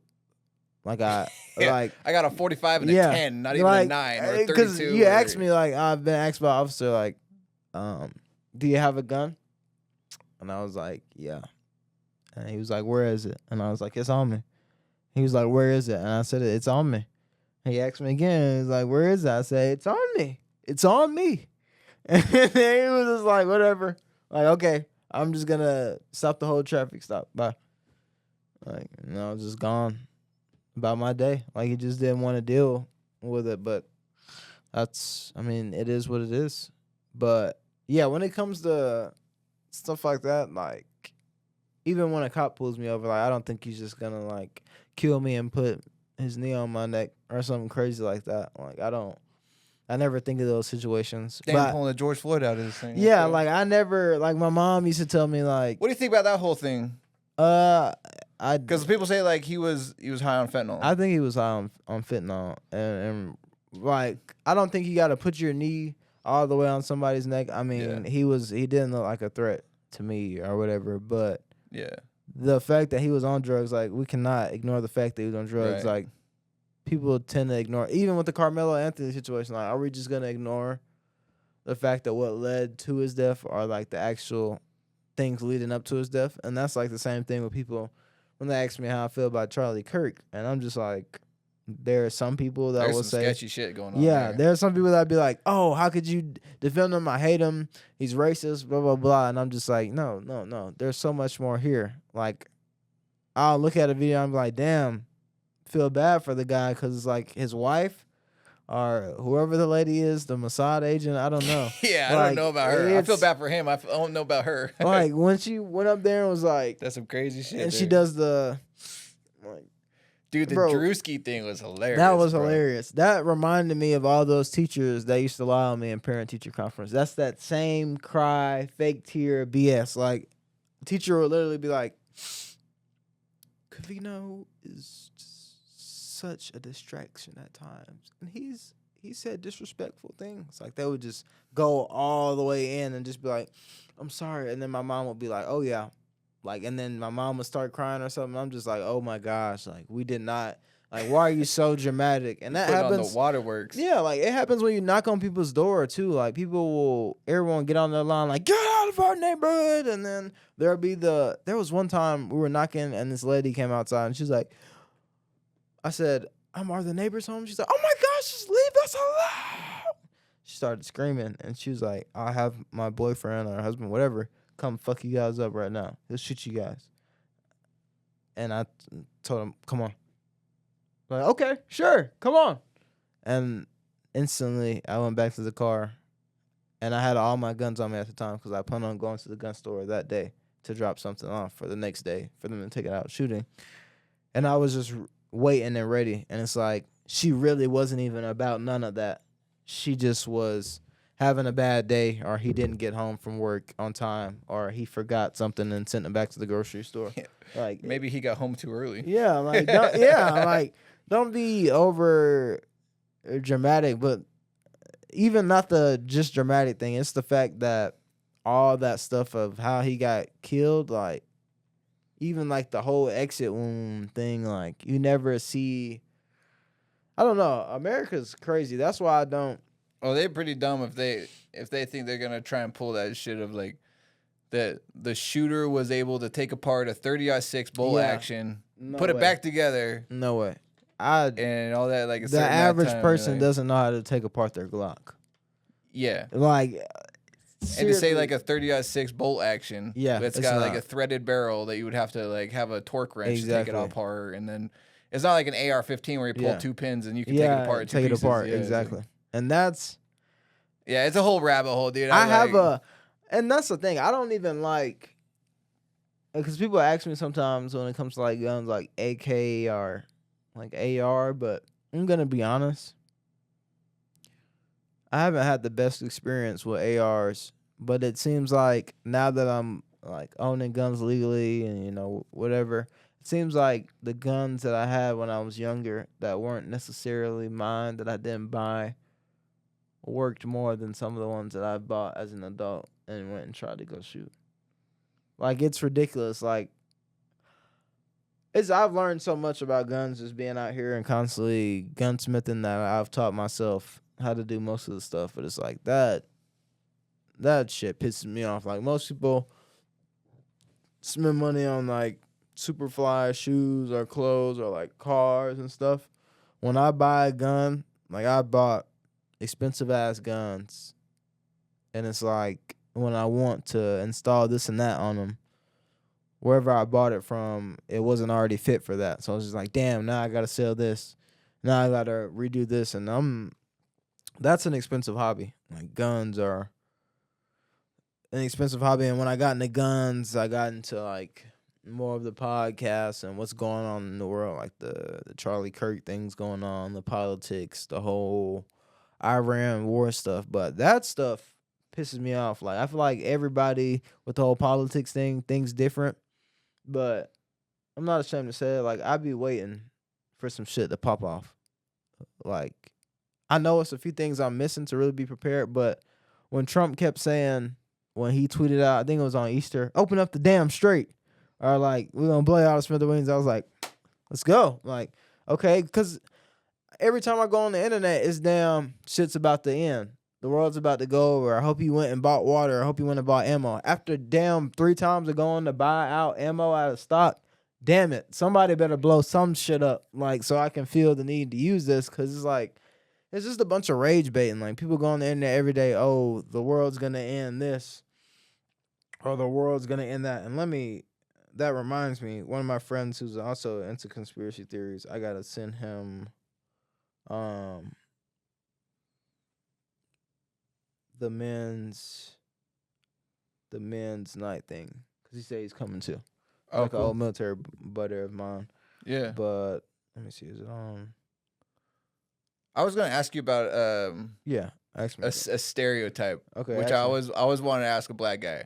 Okay, what is it about big white women? Okay. What's the thing about the big white women? I had this conversation with a few of my friends, because I've have friends that have been with bigger white women. Yeah. So, all right. So, big white women. What is it? So, I have friends that are like, have their type of woman or whatever, but then I have the friends that like, big girls need love too. And it's like, I feel like, especially in today's generation, it's become so split and in categories that some black men think that the white women are like gonna let them get away with more. Like, she's gonna co-sign on me a car. I can sleep at her house. Her white parents are probably gonna put me through some kind of rehabilitation, and then I'm gonna start wearing quarter zips and stuff like that. And then there's the guys that are like, they want that, but then the white woman that are already fit are like with the rich white guy that's fit. You know what I'm saying? Stuff like that. But with a bigger white woman, some guys actually go for them because one, they cook. Two, they're like, they're not. Some of them are not insecure. They're just like they don't care what you do. They're out all day cheating on them anyway. Then they come home, all the kids are put to bed, dinner's cooked, and it's just like it's some kind of parasitic relationship that they have because most of them don't, love them or really care. It's just I want kids, so you're gonna be the one that's giving me kids while I'm gonna go out and party with the Instagram model and come back to my family pissed off. Like that's what a lot of, and that's just the accountability. Like some grown man just like will bring kids into this world like under a certain like mindset that they're not gonna change. Like when you get someone pregnant and then they have baby weight, like it doesn't just disappear or whatever. And then some guys, oh my God, twins, twins, twins, twins, twins, twins, twins, and then they just want to sit around all day and just eat junk food, and they just give their wives this crap, and it's like now she's big and you don't love her anymore, but it's your fault. Like, and then they're stuck, and it's like kids see that, and then the kids get big, and then it's just a whole big cycle, and then it's a big family in a trailer park, So it's almost the same thing as bad as like the CIA with the fathers out of the hoods. Like, you seen the Kool-Aid thing going around, like the Kool-Aid pineapples. So people are taking pineapples, getting the pineapple spears from the store, and just dropping a Kool-Aid pack in there and like leaving it for like a week or overnight. And that's why people say things about black people the way they do. Like that's why there's like this diabetic epidemic. Like people have eaten that shit. They get pineapple spears like in a can or in a can, and then they put the Kool-Aid packet.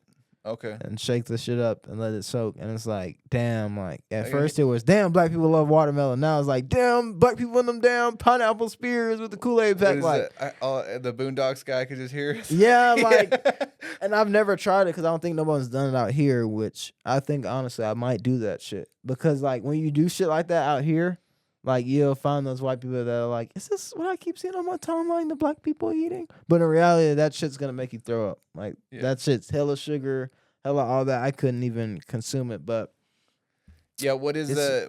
You guys do like two cups of sugar for Kool-Aid, isn't it? Right? Honestly, like you double it. I used to go when my mom left me, like not even just sugar in my Kool-Aid. The big thing I was with sugar was in my damn cereal. Really? Like you've never like cornflakes. You put like sugar on your cornflakes. I remember I used to do that. Oh no, everybody gonna know what I'm talking about. Cheerios at my grandparents' house. I used to go crazy with this. Rest in peace, grandma. Oh my gosh, I would have the Cheerios, but you have to have the sugar at the bottom. And then when you go in to get your cereal, oh my gosh! So it's like you put the cereal, milk cereal, yeah, and you just pour the sugar over, and it dissolves under. Damn.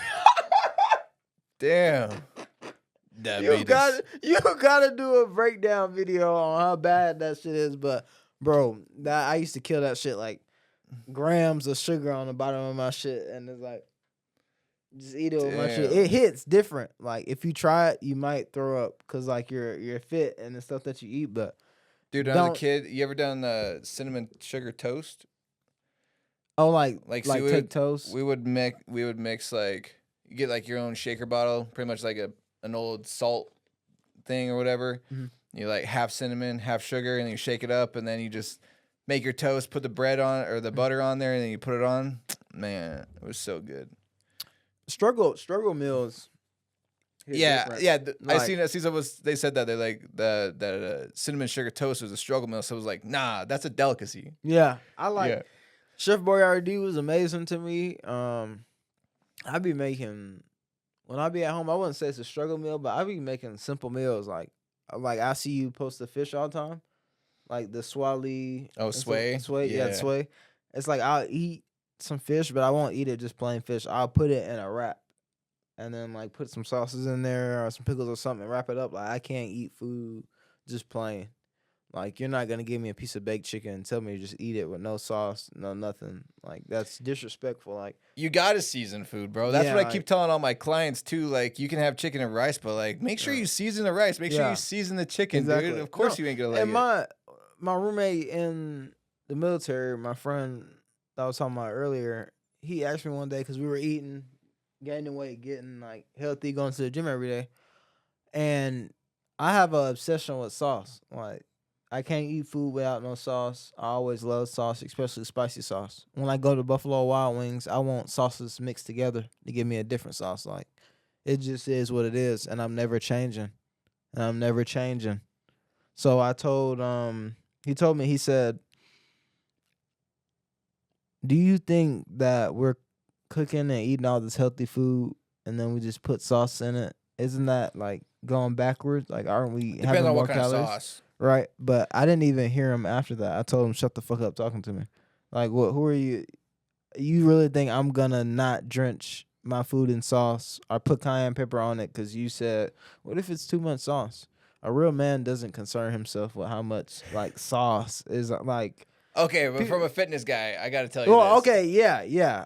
I get Now that. seasoning is different. Like if you season Well- your food, that's great. Now sauces, if you're having like say chicken, Right. like say you got chicken breast, right? Right. But then you drench that shit with a sugary barbecue sauce, and that's now like way more calories. That's my problem.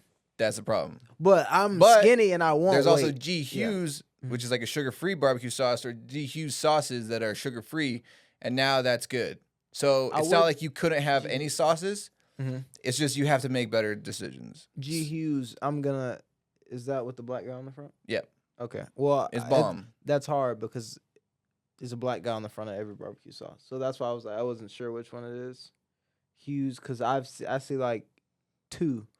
There's like a Old Ray's or something, and then there's a Sweet Baby Ray's or Legendary. something. yeah, it's like something like that. But I've seen like so many different barbecue sauces with the black guy on the front. So I just I Well, get that's good. They're confused. still on there because they took away Aunt Jemima. So, Oh yeah, I forgot or like the about that. Lando Lakes. Do you see that one? They're like that's the whitest Uh-uh. thing. There was like okay, so the Lando Lakes Uh-uh. butter. There was an Indian lady on it, Mhm. right? Oh yeah, And Uh-huh. then with like a big scenery behind Mhm. her, right? Right. So then that whole racist thing came Uh-huh. around, and they took away Aunt Jemima. They took away the Uncle Ben, like or whatever. They took away like all these people, right? Right. Okay, so the funniest thing was on that Lando Lakes butter. Mhm. There was a Native American chick on there, right? Right. And then they took her away, and then but there's still like the land. And then the caption said like, "Oh, it seems pretty white to me. Took away the Native American, but they kept the land." Oh wow, I was like, "Damn, that's funny." though. bro, that's Okay, so here's the thing. I Yeah. want to ask you because I Yeah. think we were talking about the racism thing earlier. Yeah. Okay, Mhm. I love racist jokes. yeah, Like it's Mexican, pretty funny. blacks, white, Yeah. you name it. I don't Yeah. think any of them are racist. I Yeah. think they're all funny though. Yeah, So I Yeah. I feel like it's racist, but you just say like I'm not racist, but I like funny jokes. Like Yeah, okay, it's- where do you is there a line where you I draw don't for think- racism for comedy? Yeah, I think that I don't know, when it comes to comedy, I think you can say whatever. Like, That's what I'm that- yeah. But I like.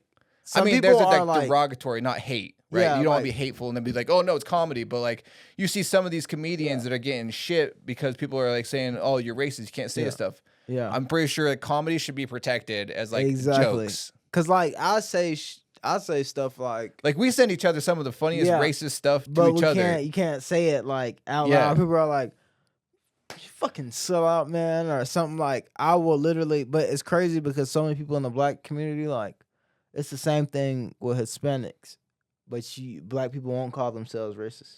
Like if we see Mexicans working on the roof, we're like, damn, we can get that shit done in time.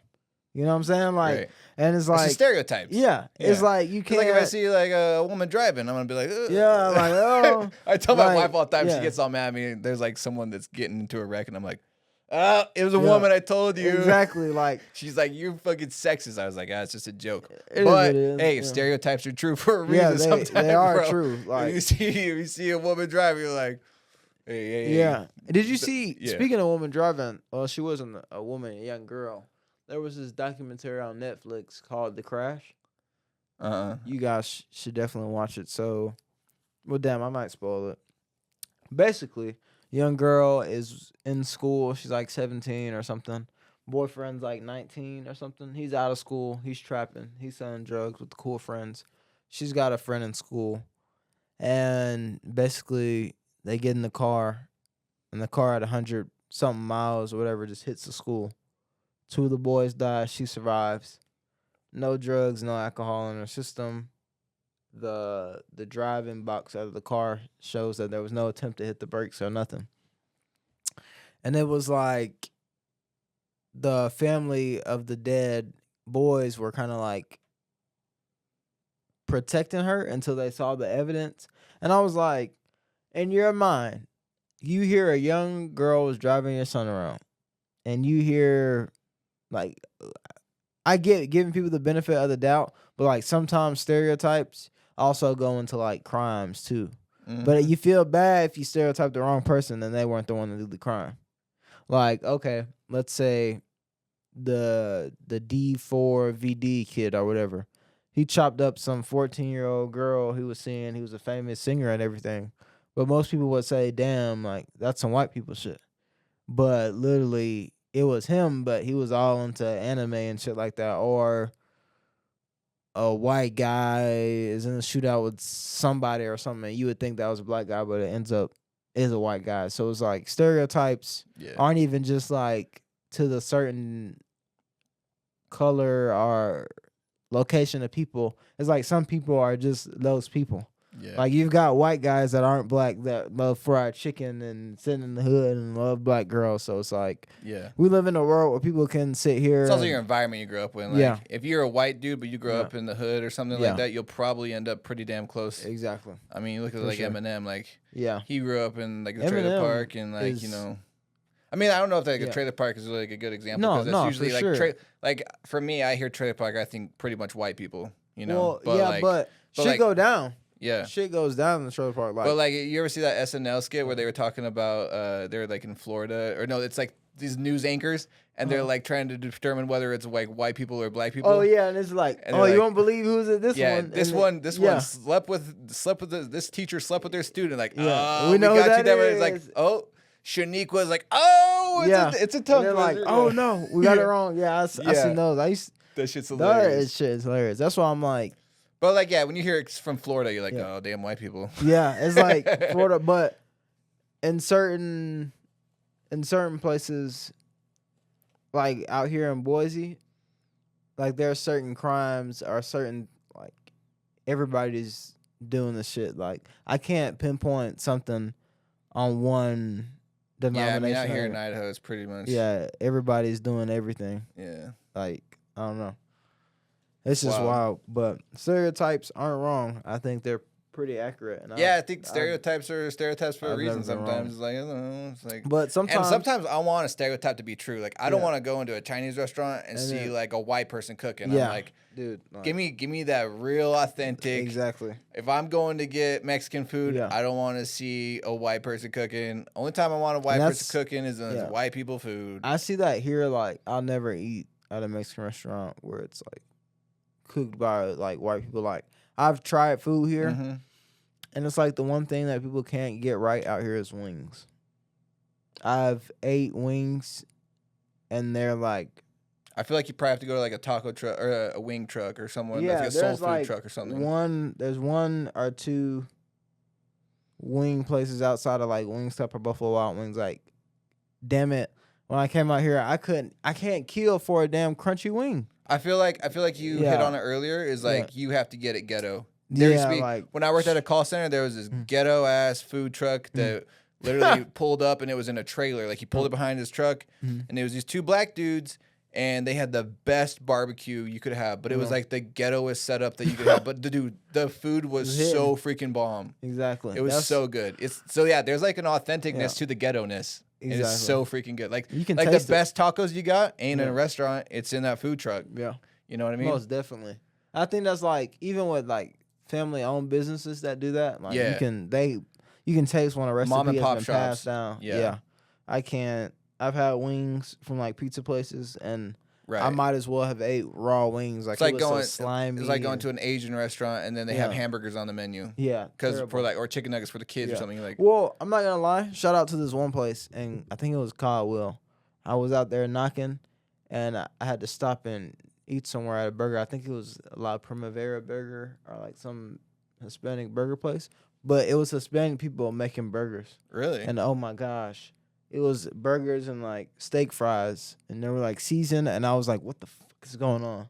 And it was fire as like, there was even a white guy in there, like, I think it was his daughter or something he was with, but like, they were all in there eating this shit up like it was some American spot, and I was like, gosh, like, this is a fire ass spot. Like, sometimes you find a spot where it's like I was getting sushi Like a little with the hidden people. gem. Yeah, like the base outside of, well, the sushi place outside of the base I was at.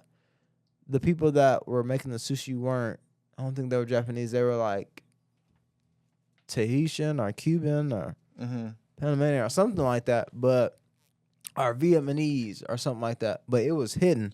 Yeah. Like fire. So it's like sometimes you find other cultures that can pull a double, but I still have yet to find a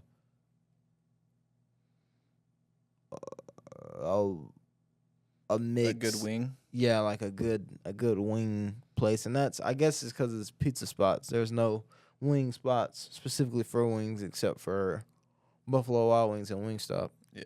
So I mean, yeah, maybe we'll have to do our own little content piece, like, you know how Dave Portnoy's got like all the pizza reviews. oh yeah, Maybe we'll have to go around all this the places that claim to sell wings, and then we'll do like, It's Vino, gonna- one bite, everyone knows the rules. Yeah. Trust this black guy. dude, I'm telling you, it's some people are gonna get their feelings hurt because I'm not holding back when it comes to my food, especially when I'm hungry.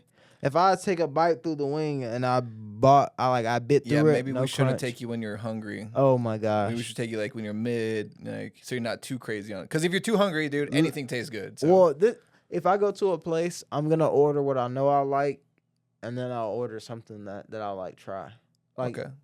Cause I used to just go and just order chicken tenders and fries. Yeah. Like, not as a grown ass man, but when I was like a little kid, like a younger kid. But now I usually can find something that I like on anybody's menu. Sometimes. Some places are iffy, but yeah, I usually can find something that I like. But I think we should make some content, dude. Try and find the best we need to. something spot. I'm telling you, we need to go. First thing we need to do is go shooting, Matt. Go shoot. We yeah. need to see where you're. I got where an you're AR, aiming. bro. I just need to put the Oh, yeah. freaking. I gotta Same put the here. freaking sight on it still. Oh yeah. So, Yeah, you can't. but you shoot know, out I've the sun. seen how you shoot your freaking ghetto shoot, and you're like, Oh yeah. you ain't even aiming. So Nah, hell no, hell no, hell no. yeah, Bruh. you got like, and Bruh, then you split to the side. So one thing I have learned, like, about going out there shooting is like when you actually add stuff like when you're in the military, like, of course, sighting in and all that stuff is different, but like when you get out there to shoot, like, you'll get pissed at yourself, like, if you go out there and have too much fun, because like, damn, I just blew $100 of ammo. yeah, it's like that. And sometimes you'll go shooting, or you'll go shooting somebody, and it's like you can aim and hit a target or something, but when you actually time to shoot, your grouping is way off, or your shot or sight is way off. So You ever watch that Colion Noir or whatever his name is? yeah, I do watch him because he pops up every 5 minutes for the USCCA concealed carry Yeah. membership. So I see his You content a you lot. should be like that, dude. Be the next Colion, I- whatever his name is. I would like to, but I'd be getting pissed. I still laugh at that reel where Which one? you talked about. You're like, if I see them, they're carrying a 223. I know I gotta bring the Yeah. 308. Hell yeah. If they're bringing the Yeah, yeah. 9mm, I know I gotta bring the 10 mil. And I think that's one of my problems with guns. But I know one thing. I'll buy something and it's like, damn, I wanted this in a different platform. Like right now I got 3 ARs, but I'm not exactly an AR guy, but I'm learning to appreciate them. And it's like I just had an AK and an AK before that. So now it's like, damn, now I want an AK. But I already got 7.62 in the AR, so it's not like I would change. So now I'm like, damn. I'll have to get you and one of my contacts. He just went through gunsmith school. You think you guys would hit it off? Really? Mm-hmm. What's his name? His name's Brock Sandy. He was on here, but he just went through a gunsmith school, so he's really versed in like all the AKs and ARs and Oh, stuff. yeah. So like if you needed any help, he just got his license and shit. So Oh yeah, I Pretty might. cool. I don't know. I might need to open a gun. he's store. out in Boise too. So Oh really? Mhm. Is that his job? Like, is he gunsmith? No, he's got disability through the military too, but he does some other stuff with like merch. But he wanted just to go get his gunsmithing license too, so he did that for like 2 years. And there's like, but now he can do like, oh shoot, what is it? He's got like a laser engraver and stuff too, but he can do like the Cerakoting and all that. that's what. I definitely like Yeah. a nice paint job. I'm like, for sure. I've got like 2 of them that have some Cerakote on it now, but let's go smoke some stogies, dude. Let's do it. You smoke cigars? Yeah. Oh, okay. I know we got to get going, but we're almost into this thing 2 hours, so yeah. Boom boom. All right, dude. Well, before we get out of here, let's let everybody know where they can come follow you at and stuff. Yeah, so you guys can follow me on Instagram at k9.vino, like the wine. Click at the link in bio to listen to my music. If you guys want to hear more on just like what I talk about, keep an eye out on my Instagram stories. Sometimes I go live and stream like gameplay. I don't play 2K necessarily, like sit there and play all day. I actually do an AI simulation of different basketball things going on. So I do like a coaching simulator. So if you like to join that, pick a team, watch it play out.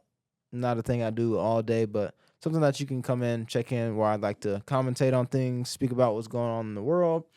But my page is mostly for music, and I don't post pictures very often, but I'm trying to show face more so the algorithm can pick up on certain things that I post. But yes, sir. Yeah, more content you'll see every now and then on my stories, like me cooking a meal, or I'm out at the grocery store, or little things that I'm doing. But yeah, this is where you guys will see most content at. So yeah, we're about to head to a men's night. Yeah, go get some stogies. Stogies. All right, brother. Thanks for coming on, man. Yes, sir.